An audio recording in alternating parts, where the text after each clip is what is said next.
Visit আৰু মই যেতিয়া ট্ৰেভেল কৰোঁ ন, আমি কেতিয়াও ডেষ্টিনেশ্যনটো গৈ পাবলৈ খৰখেদা নকৰোঁ।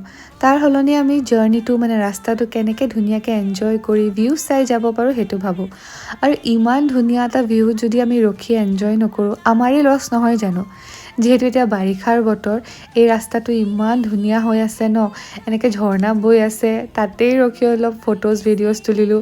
পিছে মোৰ মানুহজন মই বহুত ভাল পাইছোঁ দেই, য'তেই নামো বুলি কয় তাতেই গাড়ীখন ৰখাই দিয়ে জানেনে, একো কমপ্লেইন নাই, কাৰণ সিও এইবোৰ বহুত বেছি এনজয় কৰে। আৰু এইটো যে দেখিছে, এইটো আচলতে ঘাটৰ ৰাস্তা হয়, তামিনী ঘাট বুলি কয়। বাৰিষাৰ কাৰণে ইমান ধুনীয়া হৈ আছে ন ৰাস্তাটো, ইয়াতে আমি কিমান জেগাত ৰখিছোঁ হিচাপ নাই। আমি 4 ঘণ্টাৰ জাৰ্ণিটো 6 ঘণ্টাৰ কৰি দিলোঁ জানেনে। পিছে এই তামিনী ঘাটত মোক লগৰজনীয়ে কৈছে যে ৰাতি ট্ৰেভেল নকৰিবি, কিবা ওলাই বুলি কয়। পিছে আমি দিনে পোহৰে আমাৰ হোটেল আহি পালোঁ, আৰু আজি আমি কোকনাত থাকিম। কাইলৈ ক'ত ফুৰোঁ চাবলৈ চেনেলটোক ছাবস্ক্ৰাইব কৰি দিব। Bye bye.